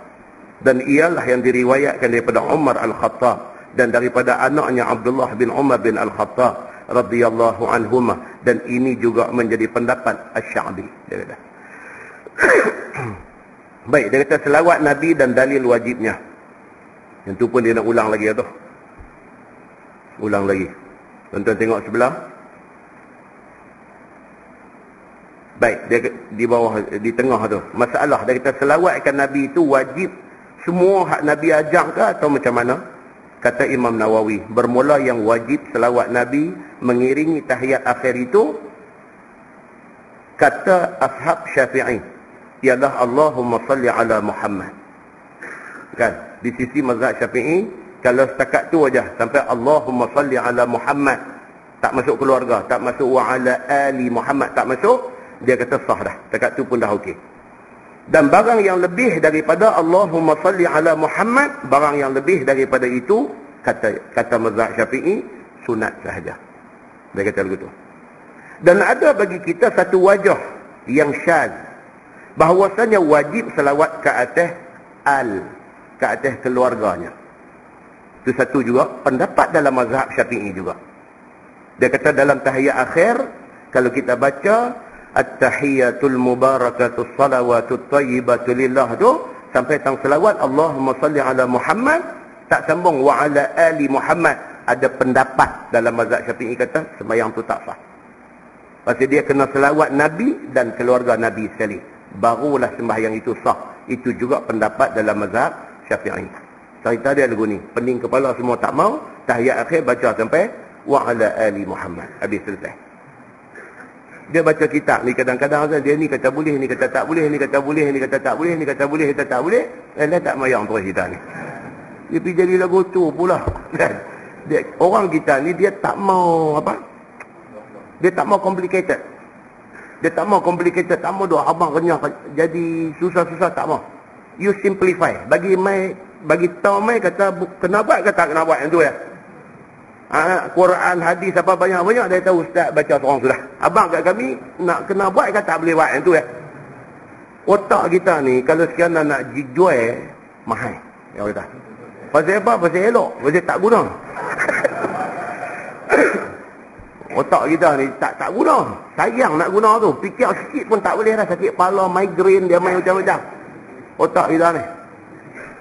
Dia kata kalau nak jual tak laku ni otak Jepun. Jual tak laku. Mesti dia guna otak dia maksimum. Lebam habis bercalak keliling semua dia pakai. Otak dia. Otak orang kata. Bukan Nabi kata benar. Kan? Jadi kerana tu logik dia kita jadi lagu tu lah. Tu satu cerita banyak-banyak. Lah ni ustaz yang kata selawat dalam tahiyat ni sampai tang mana? Nak tahu yang tu ya? Kita perbak lah lagu ni lah. Tu satu serabut pada otak. Paling koman dalam tahiyat akhir ni. Allahumma salli ala Muhammad wa ala ali Muhammad, full stop. Dekat tu dah cukup lah. Kalau ada ekstra lagi sambunglah. Kama sallaita ala Ibrahim wa ala ali Ibrahim, apa semua sampai fil alamin innaka Hamidum Majid. Kan? Baca. Boleh kalau nak baca lebih daripada tu. Pasal apa? Dalam hadis Nabi sallallahu alaihi wasallam. Nabi kata di antara spot dalam semayang kita daripada takbiratul ihram sampai nak bagi salam tu, dalam tempoh tu, di antara spot yang menjadi tempat mustajab doa ialah ketika tahiyat akhir. Ya, itu sebab orang dia baca lagi, ada riwayat dalam hadis kan. Sampai fil alamin innaka Hamidum Majid, dia baca apa lagi?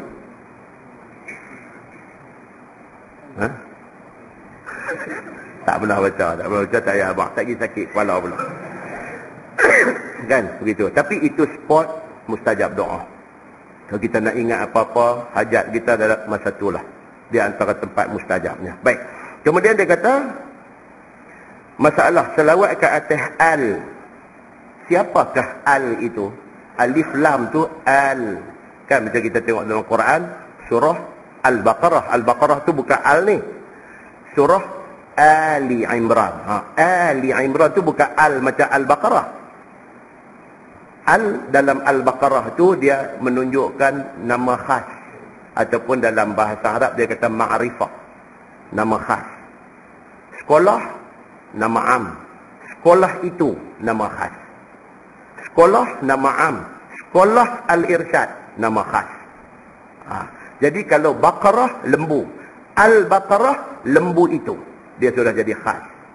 Tapi dalam kes ni Al Muhammad, dia kata bukan al yang menunjukkan nama khas. Al yang membawa maksud keluarga, membawa maksud usrah. Ali Imran maksudnya keluarga Imran, bukan maksudnya Imran itu. Yang tu pun susah Ustaz, tersadar abang yang tu semua. Kami tak mengaji Arab, tak payah abang yang tu semua kan? Tapi dalam ramai-ramai ada yang mengaji patah dua, dia tahu tentang apa ma'rifah, tentang nakirah dalam grammar Arab ni. Dia dapat sikit yang tu. Okey, contoh buka sebelah. Buka sebelah dia kata masalah selawat ke atas lain daripada Nabi, apa hukumnya? Kita tak mau cakap Allahumma salli ala Muhammad wa ala ali Muhammad aja, kita nak dia lagi. kama sallaita ala Ibrahim wa ala ali Ibrahim. Kita nak pergi lagi. Boleh ke tak boleh? Dia kata Imam Nawawi, dan bermula sabda Nabi sallallahu alaihi wasallam, Allahumma salli ala Muhammad wa ala ali Muhammad. Dan telah mengambil hujah dengan dia oleh orang yang mengharuskan selawat ke atas lain daripada segala nabi. Kata Imam Nawawi, dan ini setengah daripada barang yang telah bersalah-salahan ulama padanya. Kata Imam Malik dan Imam Syafi'i rahimahumallah, dan kebanyakan mereka itu, tiada boleh selawat atas lain daripada Nabi dengan bersendiri. Itu pendapat Imam Syafi'i dan Imam Malik. Kita tak boleh tanpa mengucap selawat kepada Nabi, kita terus jam, lompat pergi selawat kepada Sayyidina Abu Bakar misalnya. Kita tak baca Allahumma salli ala Muhammad wa ala ali Muhammad. Kita tak baca. Kita pergi tentu Allahumma salli ala Abi Bakrin wa Umar wa Uthman. Dia pergi tu. Dia tak sebut Nabi, dia pergi sebut orang lain daripada Nabi. Imam Syafi'i kata tak boleh. Dia kata, maka tiada boleh dikatakan Allahumma salli ala Abi Bakrin. Dia buat contoh dah. Tak boleh tanpa menyebutkan Nabi atau pergi sebut Sayyidina Abu Bakar. Tak boleh. Allahumma salli ala Abi Bakrin wa Umar dan sebagainya, itu semua tak boleh.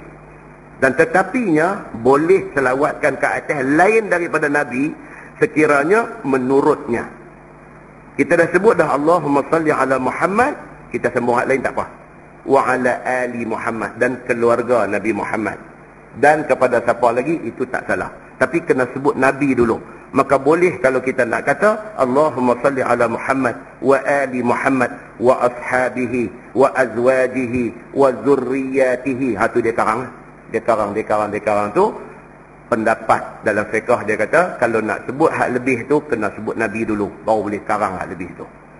Jadi kita terasa sakit kepala lagi sekali. Kita kata apa? Kita tekat tadi aja, Allahumma salli ala Muhammad wa ala ali Muhammad. Nak pergi sikit lagi pun, kama sallaita ala Ibrahim wa ala ali Ibrahim fil alamin. Pasal itu ada dalam hadis. Tekat tu aja sudah. Baik. Tonton tengok sebelah lagi.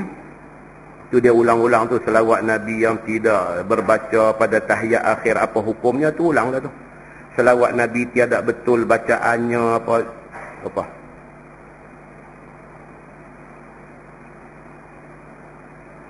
Baik, tuan-tuan tengok tajuk baru bawah tu.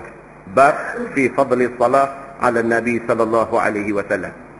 Iaitu bab yang datang pada menyatakan kelebihan selawat Nabi sallallahu alaihi wasallam.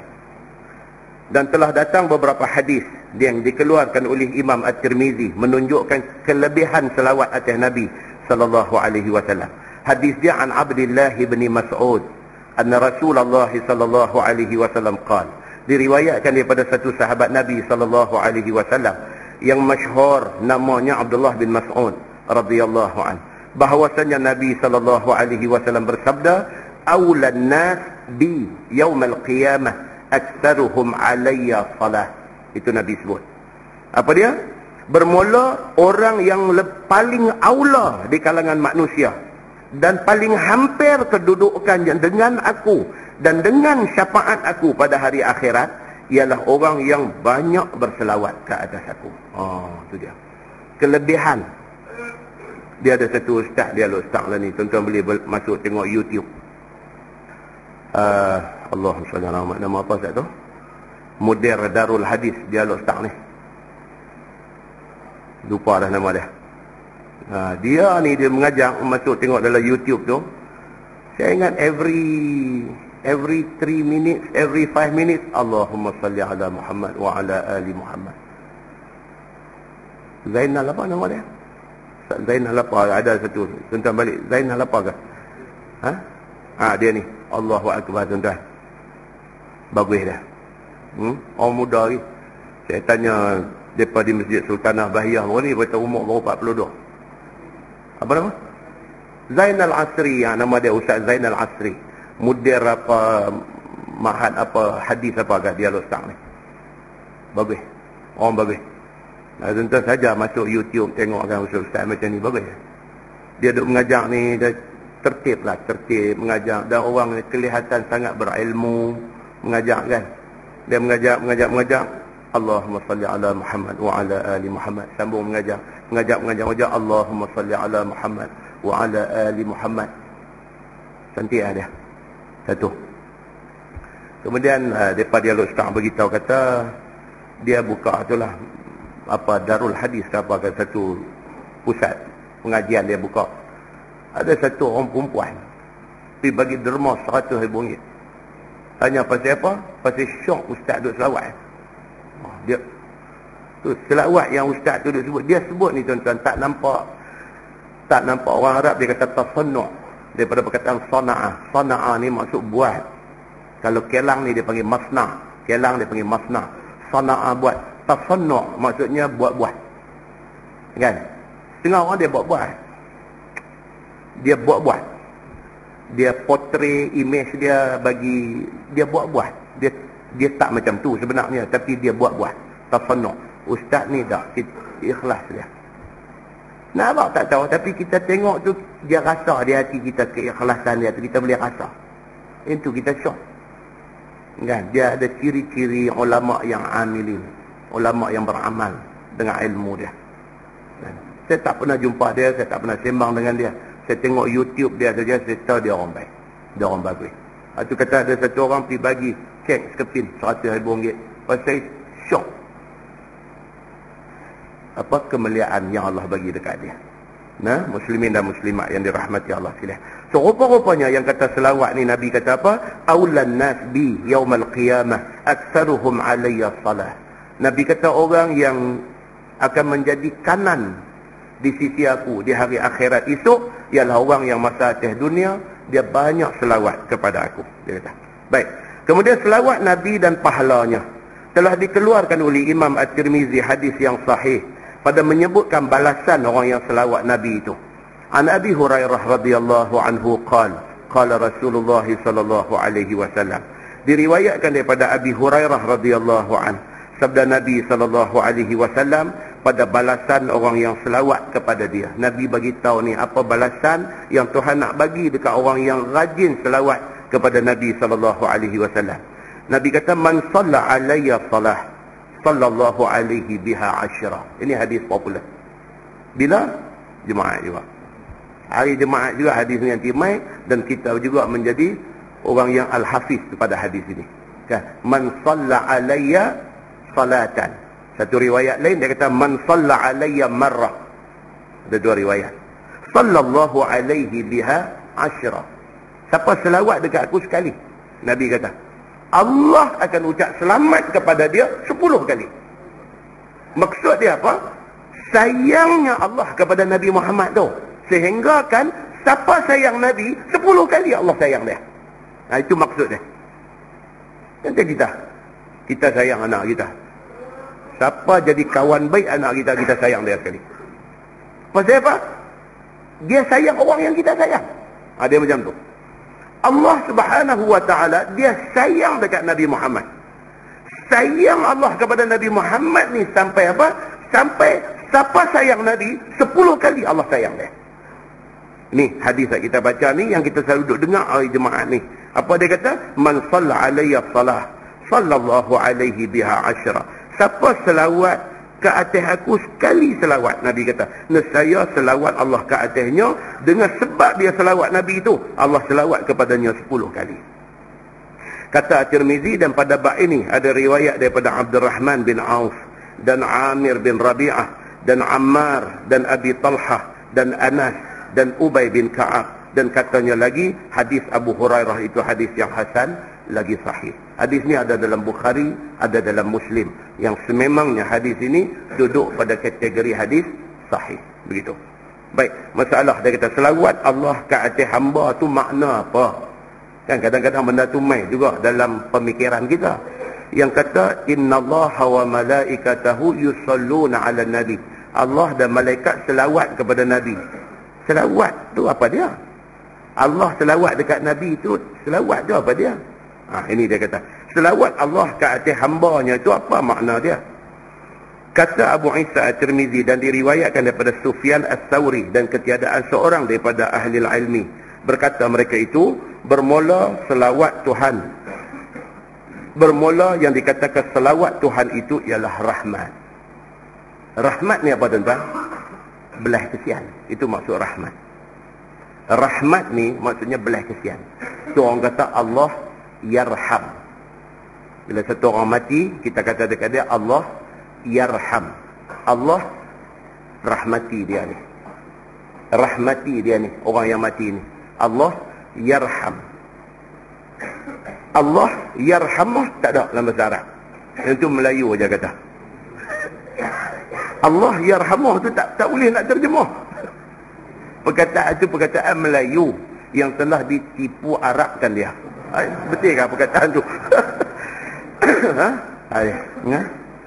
Allah yarhamah, Allah yarham tak ada dalam bahasa Arab. Allah yarham.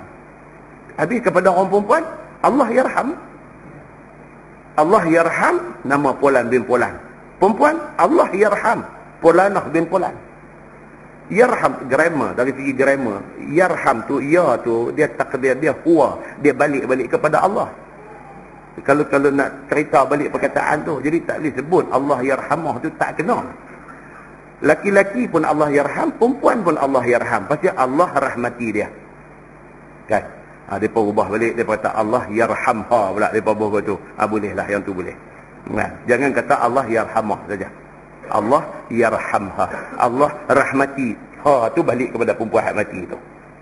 Boleh kan? Orang Melayu ni bak bagi pelingkuk. Nombor satu. Kan? Bak pelingkuk dia. Ya. Baik. Dia kata, dan selawat Tuhan kepada makhluk dia itu maksudnya ialah rahmat Tuhan. Maksudnya apa? Belas kesian Tuhan kepada kita. Tuhan kesian kat kita. Dan selawat malaikat itu ialah istighfar. Kata innallaha wa malaikatahu yusalluna ala nabi. Sesungguhnya Allah dan malaikat selawat kepada nabi. Allah selawat kepada nabi maksudnya Allah kesian ke nabi. Malaikat selawat kepada nabi maksudnya malaikat mohon istighfar untuk nabi. Malaikat minta dekat Allah supaya Allah ampunkan nabi. Begitu. Baik, kata Nawawi, dan telah berkata Al-Qadhi Iyad, bermula makna salawat itu yakni rahmatnya dan ganda balasannya, seperti mana firman Allah, man jaa bil hasanah falahu asyru amsalihha. Barang siapa mendatangkan ia dengan satu benda baik, maka baginya 10 pahala. Kita buat satu benda baik, Tuhan bagi 10. Apa dia? Senyum kat orang. Orang lalu tengok kita pun senyum, hangguk dah, 10 pahala. Pasal apa? Pasal senyum itu hasanah. Satu kebaikan kita buat.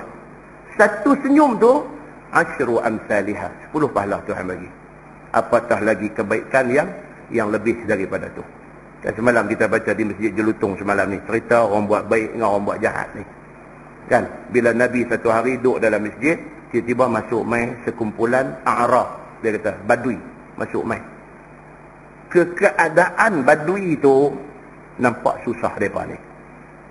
Nabi tengok appearance Badui yang masuk ni, pakaian dia, rupa dia, Nabi tahu mereka susah. Lahumul hajah, bagi mereka itu keperluan yang amat sangat. Mereka ni orang susah. Nabi terus kata, bersedekahlah kepada mereka ni. Dalam hadis dia kata apa? Fa'abta'u alaih. Sahabat lambat respon. Anjuran Nabi ni, Nabi bila tengok grup susah ni masuk, Nabi kata sedekahlah kat mereka ni, kesian mereka ni orang susah. Nabi menganjurkan sahabat ada suruh tolong orang yang susah ni. Fa'abta'u alaihi. Sahabat-sahabat ni lambat respon. Mungkin baru duduk gagau dalam poket, gagau keluar sapu tangan saja. Gagau handphone saja. Gagau switch motor saja. Jadi lambat respon. Kelihatan kekecewaan di wajah Nabi sallallahu alaihi wasallam. Hadis malam ni. Nabi jadi macam upset. Dia menganjurkan orang suruh buat, orang tak respon, dia upset. Kita dengan anak kita suruh dia buat satu benda, dia tak buat, kita jadi upset. Kan? Tiba-tiba bangkit satu orang Ansar, satu sahabat Ansar. Dia bangkit, apa ke benda, dia bungkus dengan daun. Dia pergi bagi dekat orang hak Nabi suruh bagi. Bagi. Bila pergi bagi aja, orang lain pun seorang bangkit, 2 orang bangkit, 5 orang bangkit, pakat pergi bagi. Kelihatan surur fi wajhi Rasulillah, nampak gembira di wajah Nabi sallallahu alaihi wasallam. Terus Nabi kata man sanna sunnatan hasanatan falahu ajruha wa lahu man amila biha ila yaumil qiyamah. la yanqusu min zalika syai'ah. Nabi kata siapa hak mula pi buat baik, kerana dia start, orang lain pakat buat. Dia start tu dia dapat pahala. Berapa ramai orang yang kerana dia start, orang pakat pi buat, berapa ramai orang tu punya pahala, dia dapat. Hak mula ni dapat. Nabi kata begitu. Kemudian Nabi kata wa man sanna sunnatan sayyi'atan. Demikianlah sebaliknya. Nabi kata siapa yang start buat satu benda tak elok, tiba-tiba orang pakai ikut dia buat benda tak elok tu, falahu ajruha walahu man amila biha ila yaumil qiyamah. Dia start buat benda tak elok tu, dia berdosa. Berapa ramai orang buat tak elok kerana dia memulakan, dia initial benda tak elok dalam masyarakat tu. Berapa ramai orang buat ni, dia menanggung dosa mereka sama ila yaumil qiyamah, sampai hari kiamat. Kemudian Nabi kata apa? Nabi kata tidak ada satu manusia yang dibunuh secara zalim, melainkan anak Nabi Adam hak mula-mula bunuh saudara dia menanggung dosa itu. Siapa dia anak Nabi Adam yang bunuh tu? Qabil. Qabil, dia bunuh saudara dia nama Habil. Kerana dia yang memperkenalkan bunuh ni. Bunuh tak pernah ada di atas muka bumi ni. Hari ni, harian Metro 3 hari lepas kata apa? Di Malaysia, setahun purata 900 orang kena bunuh. 3 hari lepas, harian Metro. Setiap orang yang kena bunuh tu, orang yang menjadi pembunuh tu berdosa. Tapi dosa tu semua accumulate di dekat anak Nabi Adam yang bunuh orang mula dulu ni. Qabil menanggung dosa itu. Oleh kerana itu, dia punya moral daripada hadis tu apa dia? Pengajaran daripada hadis tu apa? Jangan mula buat benda tak elok dalam masyarakat. Kita start, orang ikut, tak habis-habis. Dosa duk hambat kita di belakang. Nah, muslimin dan muslimat yang dirahmati Allah sekalian, wallahu a'lam, tu baru betul punya habis. Lepas ni, dia masuk abwabul Jum'ah. Saya tak baca bab ni. Bab ni bab sembahyang Jumaat kesian orang perempuan. Mereka tak berkenaan sangat dengan bab Jumaat ni. Abwabul Jum'ah, yang ni orang lelaki-lelaki balik baca sendiri. Kan? Kita akan pergi muka surat juzuk yang berikutnya, muka surat 23. Dia panggil Abwabus Safar. InsyaAllah kuliah yang akan datang kita start baca bab baru, Abwabus Safar, iaitu bab yang menceritakan tentang sembahyang musafir, sembahyang jamak kasar ni. Kita akan go detail tentang jamak kasar ni macam mana, bila boleh buat jamak kasar, keadaan yang macam mana tak boleh, masa kita buat haji, bila boleh jamak sahaja tak kasar, bila boleh jamak dan kasar. Dia akan ada dalam bab ni insyaAllah. Nah, dia akan ada dalam bab ni. Muka surat 23, jilid yang keempat. Di bawah Abwabus Safar, Abwabus Safar ni bab besar. Di bawah Abwabus Safar ni dia ada macam-macam. Dia cerita tentang sembahyang jamak kasar. Dia cerita tentang at-tatawwu' fi safar, cerita tentang sembahyang sunat di dalam musafir. Apa sembahyang sunat yang disuruh kita buat ketika kita musafir. Kemudian dia akan timbul perbincangan tentang yang orang banyak tanya ni, apa dia tuan-tuan? Bab sembahyang jamak kasar waktu musafir ni, semua orang benda ni well known. Orang banyak duk tanya ni orang sakit. Orang sakit. Sakit yang menyukarkan dia nak semayang, nak ambil ayat semayang, nak semayang. Boleh tak? Tak boleh orang sakit buat jamak kasar. Ada yang tiada dalam perbahasan tajuk ni. Ni isu-isu yang contemporary, yang melibatkan isu semasa. Kan? Kita sakit, nak ambil ayat semayang pun susah. Ya Allah, nak bangkit daripada katil hospital, nak pergi ke Pancok, nak ambil ayat semayang tu berapa punya azab. Kalau sehari 5 kali semayang, berapa kali nak orang nak kena pimpin, nak kena dukung, nak bagi kes macam ni. Bolehkah dia buat semayang jamak kasar? Ataupun ada option lain kepada orang yang sakit macam ni? InsyaAllah dia akan main esok ni. Kemudian dia main cerita salatul istisqa, cerita pasal sembahyang minta hujan.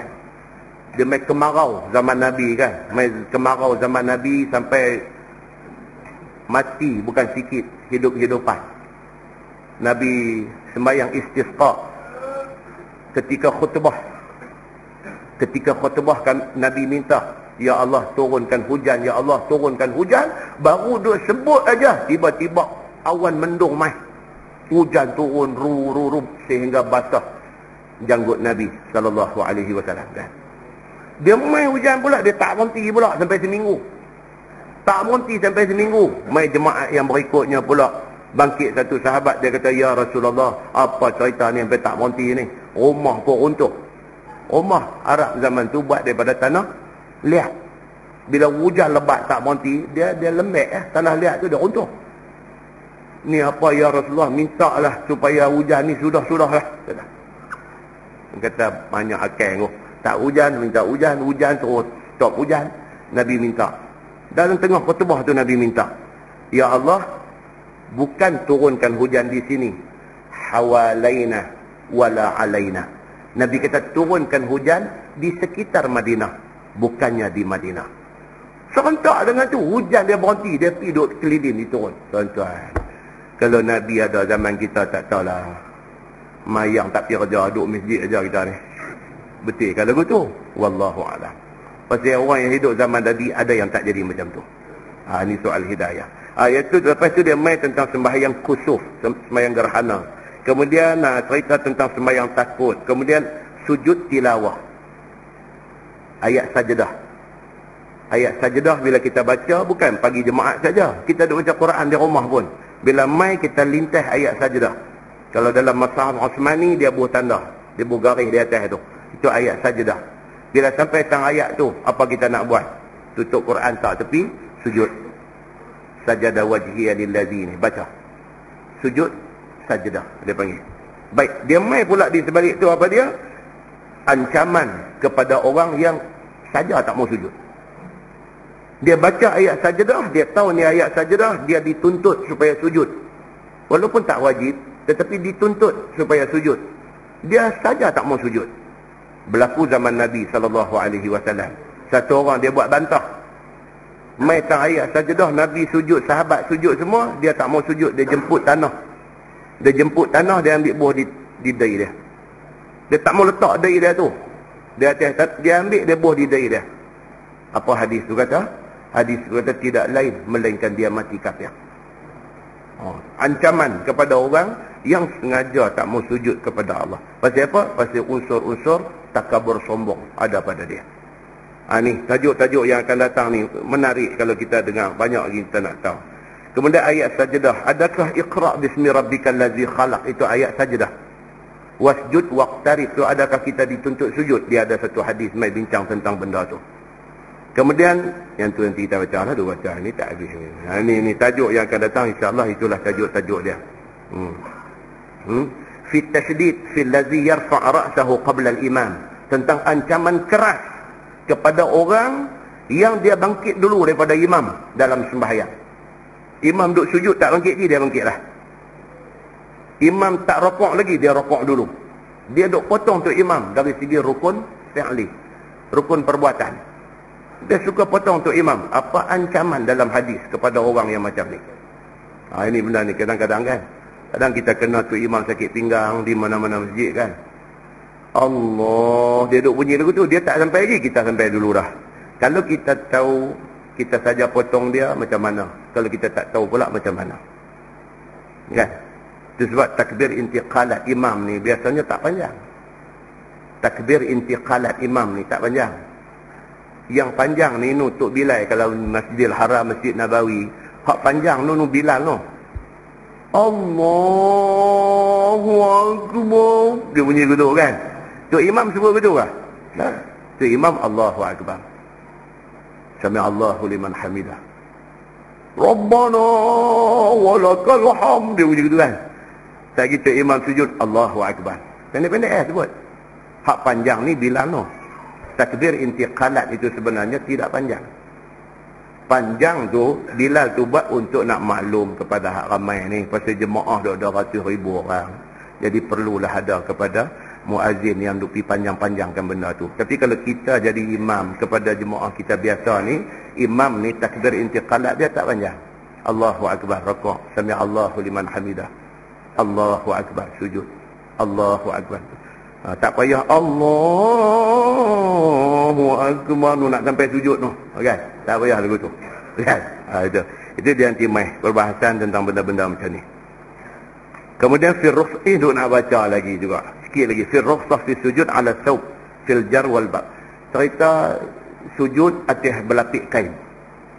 Kan kita pakai serban ekor panjang. Bila kita sujud ekor tu pergi hampak depan, kita sujud di atas ekor serban. Sah tak sembahyang yang sujud di atas thawb, di atas jenis-jenis pakaian yang ada ni? Setengah orang dia ada satu style, dia bubuh apa nama burdah dia panggil. Apa atas bau ni. Dan tok guru dulu dan hari ni pun ada dia duduk bubuh atas bau satu kain. Tu kan? Jadi kain tu jatuh di atas ni, duduk atas bau dia. Jadi bila nak sujud, dia hampak dia sujud atas kain tu. Adakah sujud itu sah atau tak sah? Mengikut perbahasan ulama-ulama mazhab dan apa hadis yang menceritakan tentang benda-benda ni. Dia ada banyak benda yang jadi dalam kita hari-hari ni yang kita pun kelabu asap tak tahu apa cerita, kita pakai buat lagu kita. Jadi bila kita mengaji ni dan kita nampaklah terang benda-benda tu. Oh, apa boleh, apa tak boleh, siapa kata boleh, siapa kata tak boleh, hak kata boleh apa hadis dia, hak kata tak boleh apa hadis dia, barulah kita ni dia tak jadi ketak dada. Kita ni jadi satu orang yang broad dalam nak memahami agama. Nah, kita tangguh dengan tasbih kafarah dan suratul Asr. Subhanakallah. Asyhadu an la ilaha illa anta astaghfiruka. Bismillahirrahmanirrahim. Wal 'asr innal insana illa alladhina amanu wa 'amilus اللهم صل على محمد في الأولين والآخرين وسلم رضي الله تبارك وتعالى عن سادتنا أصحاب سيدنا رسول الله أجمعين. بسم الله الرحمن الرحيم. الحمد لله رب العالمين حمدا يوافي نعمه ويكافئ مزيده. يا ربنا لك الحمد كما ينبغي لجلال وجهك الكريم وعظيم سلطانك. رضينا بالله ربا وبالإسلام دينا وبمحمد نبيا ورسولا. اللهم افتح علينا فتوح العارفين وارزقنا فهم النبيين بجاه خاتم المرسلين. اللهم فقهنا في الدين وعلمنا التأويل واهدنا صراطك المستقيم. اللهم أرنا الحق حقا وارزقنا اتباعه وأرنا الباطل باطلا وارزقنا اجتنابه. اللهم اجعل جمعنا جمعا مرحوما وتفرقنا من بعده تفرقا معصوما. وصلى الله على محمد وعلى آله وصحبه وسلم والحمد لله رب العالمين. السلام عليكم.